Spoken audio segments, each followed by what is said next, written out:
গণ অধিকার পরিষদের সাধারণ সম্পাদক পদ থেকে পদত্যাগ করবেন রাশেদ খান। তিনি বিএনপিতে যোগ দিয়ে আসন্ন নির্বাচনে ধানের শীষে প্রার্থী হিসেবে প্রতিদ্বন্দ্বিতা করবেন। শুক্রবার রাতে রাশেদ খানের পদত্যাগের বিষয় নিশ্চিত করেন গণ অধিকারের সভাপতি নুরুল হক নূর। বিষয়টি সম্পর্কে জানতে চাইলে রাশেদ খান গণমাধ্যমকে বলেছেন, দলীয় সিদ্ধান্ত মেনে নেবেন তিনি। নূর বলেন, গণ অধিকার পরিষদ থেকে পদত্যাগ করে রাশেদ খান ধানের শীষে নির্বাচন করবেন এবং তিনি বিএনপিতে যোগদান করে বিএনপির সদস্য পদ নেবেন। তিনি বিএনপির প্রার্থী হয়ে নির্বাচন করবেন। তিনি বলেন, ফ্যাসিবাদের উত্তাল সময় বিএনপি, গণ অধিকার পরিষদ সহ প্রায় 42টি রাজনৈতিক দল ও জোট আমরা ফ্যাসিবাদ পতনে এক দফার দাবিতে যুগপৎ আন্দোলন করেছিলাম। সেই সময় থেকেই আমাদের আলাপ আলোচনা হয়েছে যে ফ্যাসিবাদ পতন পরবর্তী রাষ্ট্রকে নতুনভাবে গড়ে তোলার লক্ষ্যে আমরা রাষ্ট্র সংস্কার করব। সেই লক্ষ্যে আমরা একসঙ্গে নির্বাচন ও একসঙ্গে আগামীতে জাতীয় সরকার করব।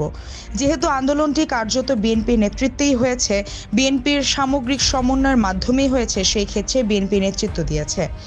নুরুল হক বলেন, আন্দোলন ও গণ অভ্যুত্থানের পরবর্তী গত 1.5 বছরে আমরা নিজেরা আলাপ আলোচনা সমন্বয়ের মাধ্যমে একই অবস্থানে থেকে কাজ করেছি।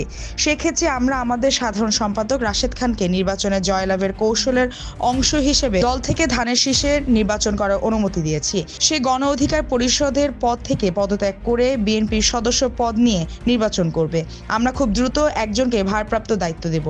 এর আগে ফেসবুকে এক বার্তায় নুরুল হক নূর লেখেন, নির্বাচনে জয়লাভের কৌশল হিসেবে দলীয় সিদ্ধান্তে গণ অধিকার পরিষদের সাধারণ সম্পাদক রাশেদ খান ধানের শীষ নিয়ে ঝিনাইদহ 4 থেকে এবং গণ অধিকার পরিষদের সভাপতি নুরুল হক নূর দলীয় প্রতীক ট্রাক নিয়ে পটুয়াখালী 3 থেকে নির্বাচন করবেন।